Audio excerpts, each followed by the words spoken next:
রাহিম Mohammadpur IL degree কলেজের পক্ষ থেকে আজকের অনলাইন ভিডিও ক্লাসে সকলকে স্বাগত জানাচ্ছি। আশা করি তোমরা সকলেই ভালো আছো, আমিও ভালো আছি। শুরুতেই আমি আমার পরিচয় প্রদানের মাধ্যমে আজকের ক্লাস শুরু করব। আমি মোহাম্মদ আবু বকর সিদ্দিক, প্রভাষক হিসাব বিজ্ঞান, Mohammadpur IL degree college, Parbatipur, Dinajpur. আজকে আমাদের আলোচনার বিষয় হলো হিসাব সমীকরণ। হিসাব সমীকরণ করার পূর্বে আমাদের জানতে হবে হলো জাবেদা। জাবেদা না জানলে আমরা হিসাব সমীকরণ করতে পারবো না। আমরা হিসাব বিজ্ঞানের যে কোনো অঙ্ক করতে যাই আমাদের জাবেদা জানতে হবে। তো আমাদের এখানে যে অঙ্কটা যে আছে এখানে, যে জনাব সাকিব 2020 সালের জানুয়ারির 1 তারিখে নগদ 90,000 টাকা এবং ব্যাংক জমা 40,000 টাকা নিয়ে সাকিব মোবাইল সার্ভিস নামে ব্যবসা প্রতিষ্ঠান শুরু করেন। জানুয়ারি মাসে তার অন্যান্য লেনদেনগুলো নিম্নরূপ। এখানে করণীয় দেওয়া আছে যে ব্যাংক কর্তৃক মঞ্জুরকৃত সুদের শতকরা হার কত। আমরা প্রথমে ক নম্বরই করব।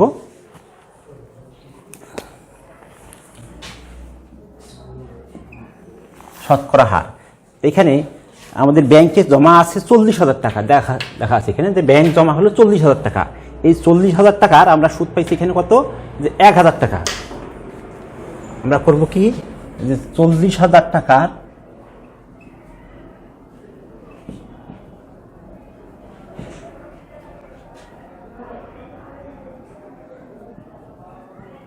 সুদ 1,000, অতএব 1 টাকার সুদ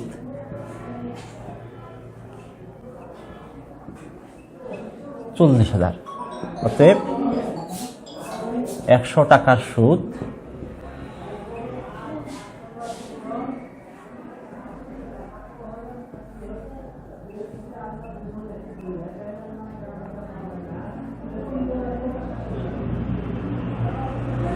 'উপরে থাকলো 10,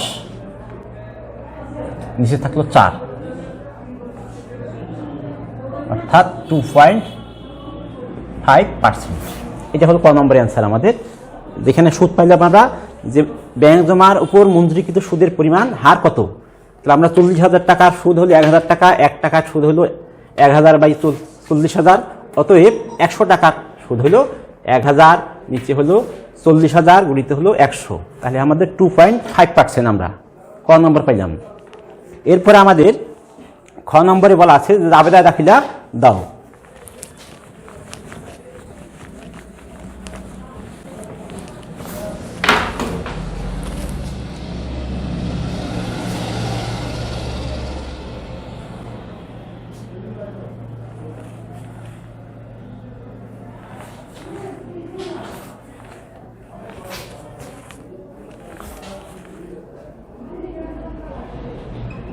তারিখ,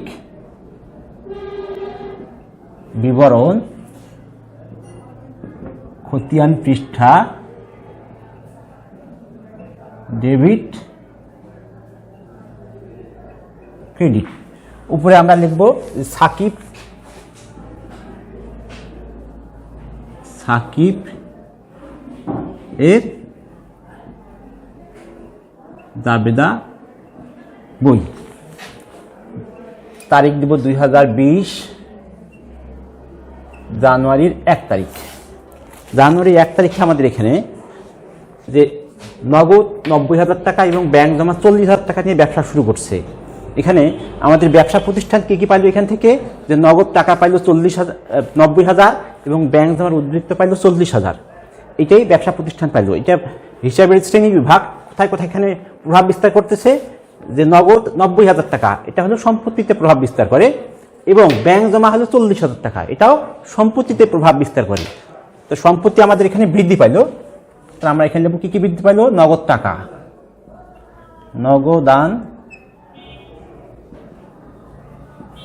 নগদান হিসাব 90,000 এবং পাইল কি ব্যাংক জমা, ব্যাংক হিসাব 40,000। এই দুইটা কে দিল, মালিক দিল। মালিকের মূলধন যখন বৃদ্ধি পাবে তখন মূলধন হিসাব কি হবে, ক্রেডিট হবে। মূলধন হিসাব ক্রেডিট 90,000 আর 40,000 হলো 1,30,000। 1,30,000। এরপরে আমরা আসবো জানুয়ারির 5 তারিখ, যে ব্যাংক জমার উপর সুদ হলো 1,000 টাকা। এই ব্যাংক জমার উপর যে আমাদের 40,000 টাকা জমা আছে ব্যাংকে, তারই উপরে আমরা এখানে সুদ পাইলাম 1,000 টাকা। তাহলে এটা কোথায় কোথায় প্রভাব বিস্তার করলো? যে আমরা টাকা, নগদ টাকা পাইছি, আমাদের টাকা বৃদ্ধি পাইলো। তাহলে আমাদের কি হলো? নগদান হিসাব ডেবিট। এবং এই 1,000 টাকা কি কারণে বৃদ্ধি পাইলো? যে ব্যাংকের টাকার জমার উপরে আমরা সুদ পাইলাম, সেটা হলো আমাদের আয়। এখানে দাবিদার দিব আমরা জানুয়ারির 5 তারিখ, যে নগদান হিসাব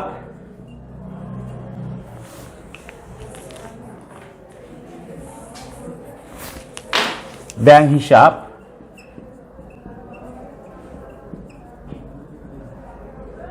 হিসাব ডেবিট,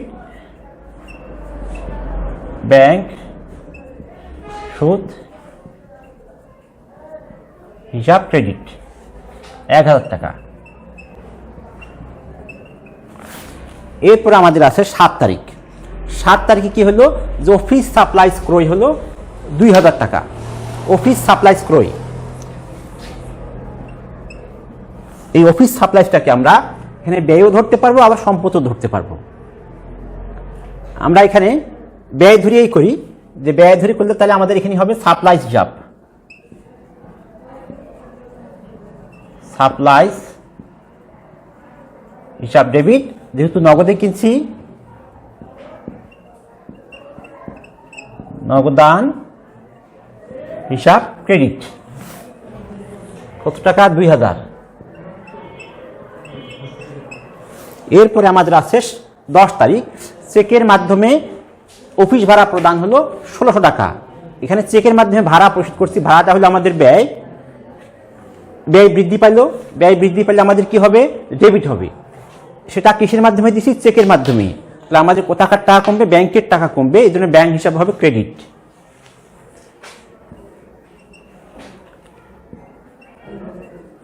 ভাড়া হিসাব ডেবিট, ব্যাংক হিসাব ক্রেডিট।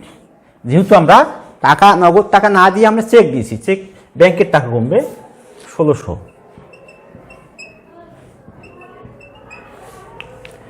এরপরে আছে 12 তারিখ, যে বিজ্ঞাপন ব্যয়ের জন্য দৈনিক প্রথম আলো থেকে 1,000 টাকার বিল পাওয়া গেল। অর্থাৎ আমরা বিজ্ঞাপন দিছি, বিজ্ঞাপন দেওয়ার ফলে কি হয়েছে? যে আমাদেরকে একটা বিলের কাগজ দিয়েছে, সেটা হলো 1,000 টাকা, সেটা দৈনিক প্রথম আলো থেকে। তাহলে আমাদের ব্যয় বাড়লো এখানে, পাশাপাশি আমরা এখানে টাকাটা পরিশোধ করিনি, এখানে আমাদের দায়ও বৃদ্ধি পাইল। তাহলে এখানে 12 তারিখ বিজ্ঞাপন ব্যয়, বিজ্ঞাপন হিসাব ডেবিট। যেহেতু টাকা পরিশোধ করিনি, তাহলে এখানে প্রদেয় হিসাব।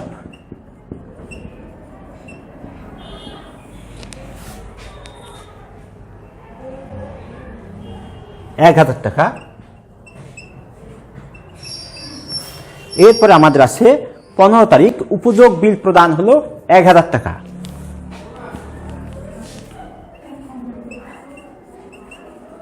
উপযোগ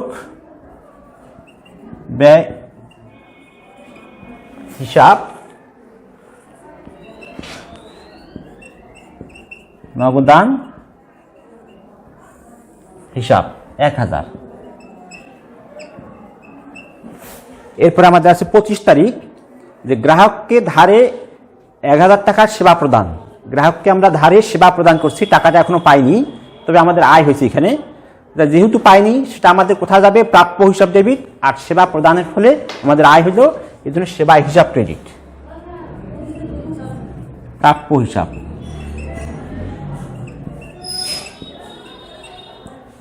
আর হলো সেবা হিসাব।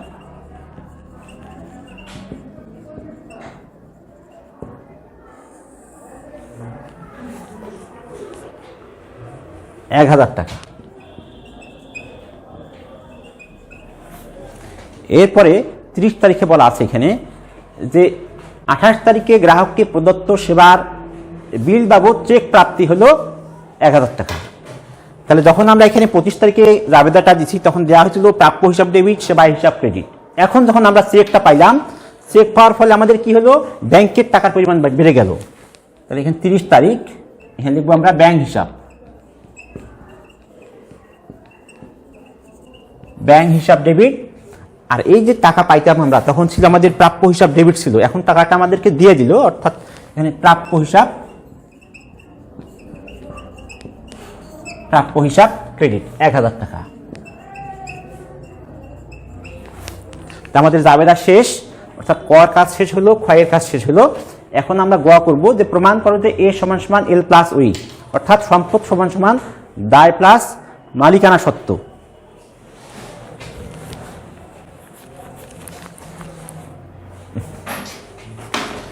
লাগবে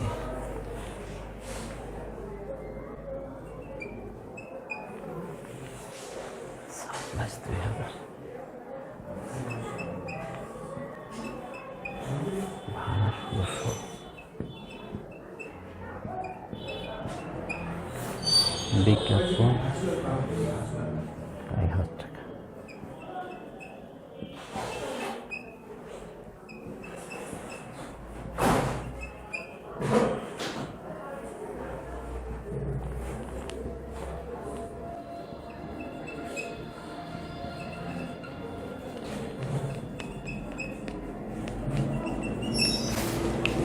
এরপর আমরা সমীকরণ করব।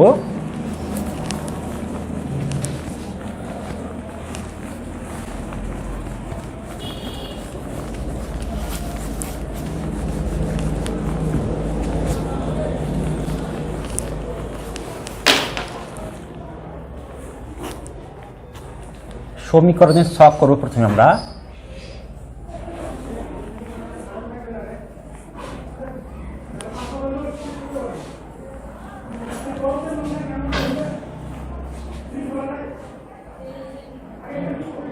এখানে হলো তারিখ, এখানে হলো মন্তব্য, এখানে দেখবো গ নম্বর হিসাব সমীকরণ। সম্পদ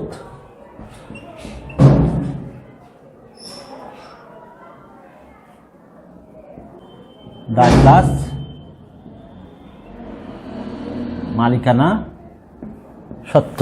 এখন আমরা দেখবো এখানে কয়টা ঘর হবে, ঘরগুলো আগে ঠিক করবো। এখানে নগদান হিসাব, সম্পদ পাশে একটা ঘর, ব্যাংক হিসাব, সম্পদ পাশে দুইটা হলো, মূলধন মালিকানা সত্ত্ব, ব্যাংক এখানে আছে, ব্যাংক সূত্রটা হলো আমাদের আয়, সাপ্লাইসটাকে আমরা সম্পদও ধরতে পারবো এবং ব্যয়ও ধরতে পারবো। আমরা সম্পদেই ধরি, তাহলে সম্পদ এখানে তিনটা ঘর হলো, নগদ আমাদের আছে, ভাড়া হলো আমাদের ব্যয়, বিজ্ঞাপন ব্যয়, প্রদেয় হিসাব নামে একটা ঘর লাগবে দায় পাশে, প্রাপ্য হিসাব নামে একটা ঘর লাগবে সম্পদ পাশে।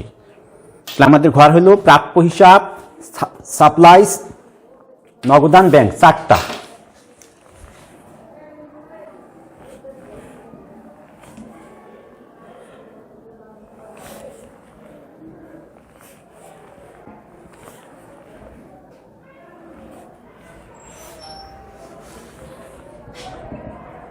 নগদ,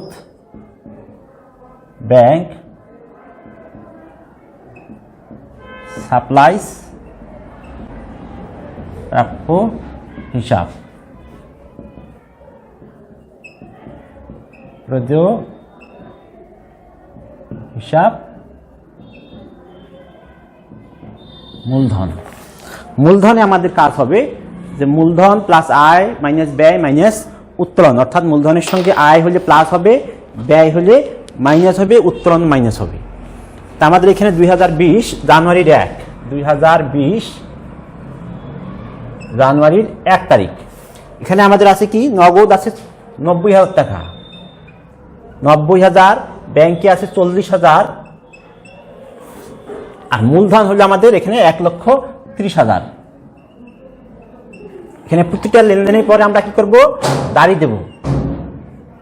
প্রতিটা লেনদেনের পর আমাদের ব্যালেন্স আবার এখানে 90,000, 40,000,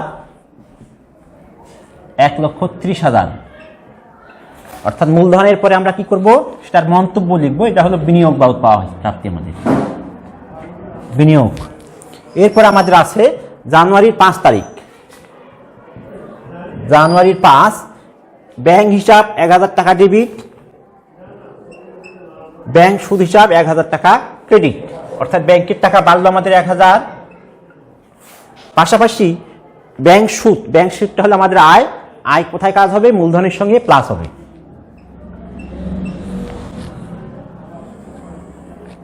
তাহলে আমরা ব্যালেন্স নামাবো নিচে 40,000, এখানে 40,000 আর 1,000, 41,000 সমান সমান 1,31,000। অর্থাৎ মূলধনের সঙ্গে যখনই কাজ হবে, প্লাস হোক আর মাইনাস হোক, তখনই সেটা মন্তব্য করে লিখবো আমরা 1,000 টাকা কেন বাড়লো, সেটা হলো ব্যাংক সুদ।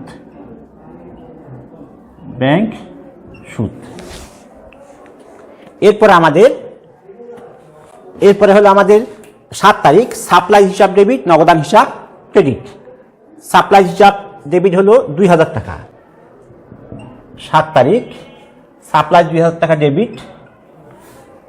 যেহেতু সাপ্লাইজকে আমরা কি ধরলাম, এখানে সম্পদ ধরলাম, এই জন্য 2,000 টাকা আবার এখানে কমে গেল আমাদের। সাপ্লাইজ নামক সম্পদ বৃদ্ধি পাইল, পাশাপাশি নগদ টাকায় যেহেতু প্রয়োগ করা হয়েছে, তাহলে আমাদের নগদ টাকাও কমে গেল। তাহলে এখানে ব্যালেন্স থাকলো 1,31,000, 2,000, 41,000, এখানে থাকলো 88,000। অর্থাৎ আমাদের আরেকটা জিনিস আমরা লক্ষ্য করবো এখানে, যে প্রতিটা তারিখের পরে যে আমরা ব্যালেন্সগুলো এখানে নামাবো, সেগুলো আবার কি হবে, যে সম্পদের টোটালটা যা হবে, ঠিক দায় এবং মালিকানা সত্ত্বে টোটালটাও তাই হবে। এখানে 88,000, 41,000 আর 2,000, 41 আর 2 43, আর এখানে 88, এখানে যোগ করলে যা হবে এই 1,31,000 একই হবে। এরপরে আমাদের আছে এখানে 10 তারিখ। 10 তারিখে বলা আছে এখানে যে ভাড়া প্রদান করা হলো, তাহলে ভাড়া হিসাব ডেবিট। ভাড়াটা হলো আমাদের ব্যয়। ব্যয় হলো কোথায় মাইনাস হবে? মূলধনে মাইনাস হবে। মাইনাস করলাম, পাশাপাশি এখানে কি দিচ্ছি, চেক প্রদান করা হচ্ছে ব্যাংক বাবদ। তাহলে 16 টাকার চেক প্রদান করলাম, ব্যাংকের টাকা পরিমাণ কমলো আমাদের। যখনই কমে যাবে তখনই সেটা কি হবে, মাইনাস হলে সেটা আমরা ব্র্যাকেট দিয়ে দেব। তাহলে এখানে 88,000 থাকলো, এখানে 41 থেকে 16,000 বাদ, তার মানে এখানে হলো 39,400, 2,000,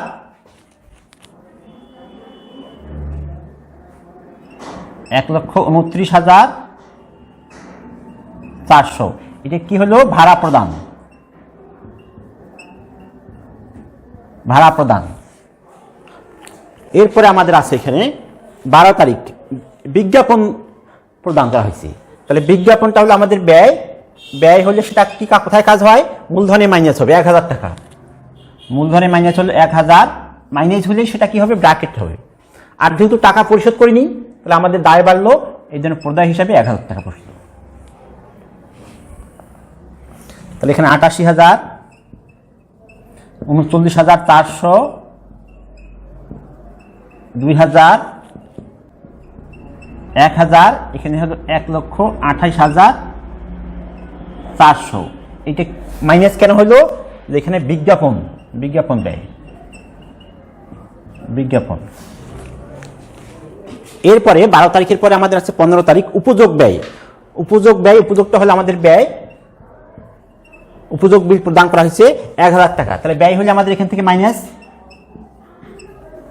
যেহেতু প্রদান করা হয়েছে নগদ টাকা কমে গেছে, এই জন্য নগদ থেকেও মাইনাস।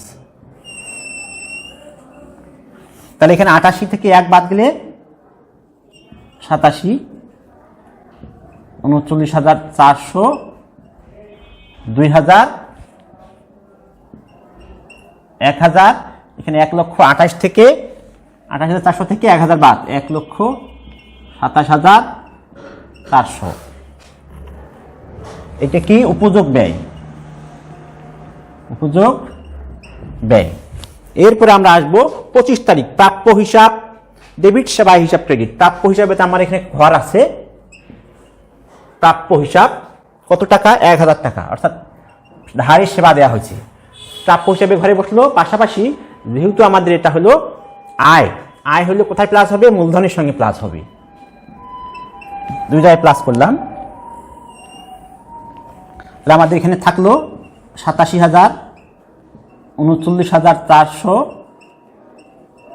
2,000, 1000 এখানে 1,28,400 প্লাস হয়ে গেল। এই টাকাটা আমরা কি বাবদ পাইলাম? সেবা প্রদান। এরপর আমরা আসবো 30 তারিখ। 30 তারিখ এখানে ব্যাংক হিসাব ডেবিট, প্রাপ্য হিসাব ক্রেডিট। তাহলে ব্যাংক হিসাব ডেবিট, ব্যাংকের আমাদের ঘর আছে কত টাকা? 1000 ডেবিট। আর প্রাপ্য হিসাব আবার কমে গেল। তাহলে প্রাপ্য হিসাবে যে ঘর ছিল আমাদের এখানে, সেইখান থেকে আবার কমে যাওয়া মানে কি? ব্র্যাকেট ক্লোজ করতে, মাইনাস হয়ে গেল। তাহলে আমরা এখন নিচে ব্যালেন্স নামাই।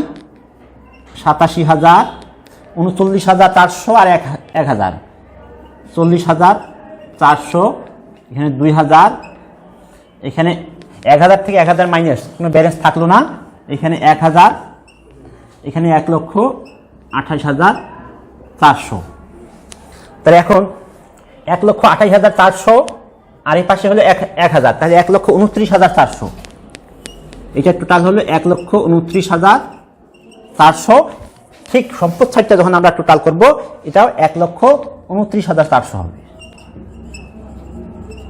অর্থাৎ সম্পদ সমান সমান দায় প্লাস মালিকানা সত্ত্ব আমরা এখানে পাইলাম। তাহলে আমাদের প্রশ্ন ছিল যে প্রমাণ করো যে এ সমান সমান এল প্লাস উই। তাহলে আমরা সম্পদ এল এ পাইলাম আমরা 1,29,400, এল প্লাস উই অর্থাৎ দায় প্লাস মালিকানা সত্ত্ব আমরা এখানে 1,29,400 পাইছি। তাহলে আমাদের অঙ্ক এখানে বোঝা যাচ্ছে ঠিক হয়েছে। আজকে এই পর্যন্তই। ভালো থাকো, সুস্থ থাকো, আল্লাহ হাফেজ।